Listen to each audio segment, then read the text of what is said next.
తెలంగాణలోని కాంగ్రెస్ ప్రభుత్వంపై తీవ్రస్థాయిలో మండిపడ్డారు ఎమ్మెల్యే మాధవరం కృష్ణారావు. తెలంగాణలో నియంతృత్వ పాలన కొనసాగుతుందని విమర్శించారు. తెలంగాణలో పెద్ద పండుగైన బతుకమ్మ వేడుకలకు ప్రభుత్వం మైకులకు అనుమతి ఇవ్వకపోవడం ఏమిటి అని ప్రశ్నించారు. గతంలో మాజీ ముఖ్యమంత్రి కేసీఆర్ నేతృత్వంలో బతుకమ్మ పండుగ రాగానే ఆడబిడ్డలకు బతుకమ్మ చీరలను పంపిణీ చేసేవారన్నారు. ప్రస్తుతం వాటిని కూడా ఆపేశారని ఫైర్ అయ్యారు. తెలంగాణ రాష్ట్ర సంస్కృతి ఆచారాలను రాష్ట్ర ప్రభుత్వం కాలరాస్తుందన్నారు. రాజకీయాల కోసం సంప్రదాయాలను వాడుకోవద్దన్నారు ఎమ్మెల్యే మాధవరం కృష్ణారావు.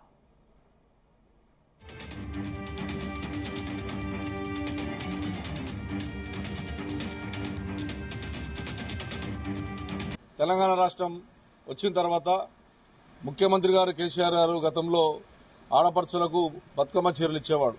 అది బంద్ చేశారు. ఏదో మేము మంచి రేట్లు ఇస్తాం, ఆ రేట్లు ఇస్తాం, ఈ రేట్లు ఇస్తామని చెప్పేసి అది కూడా మీరు బంద్ చేశారు. సరే, అది మీ విఘ్నతకి వదిలి పెడతాం, ఆడపడుచులే ఆలోచన చేసుకుంటారు.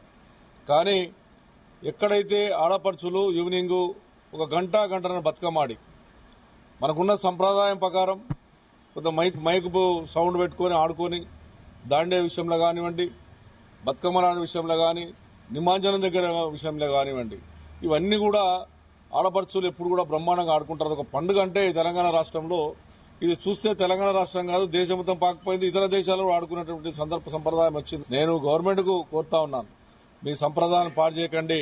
మీ రాజకీయాల కొరకు సంప్రదాయాలు పాడు చేసి ఉన్నటువంటి ఆడపడుచులకు అన్యాయం చేయొద్దు. ఈ 2 గంటలు ఆడుకున్న దాన్ని మీరు ఎట్టిపట్టి డిస్టర్బ్ చేయదు. ఇది మంచి పద్ధతి కాదని చెప్పి నేను గవర్నమెంట్ కోరుతా ఉన్నాను. తెలంగాణ రాష్ట్రం వచ్చిన తర్వాత ముఖ్యమంత్రి గారు కేసీఆర్ గారు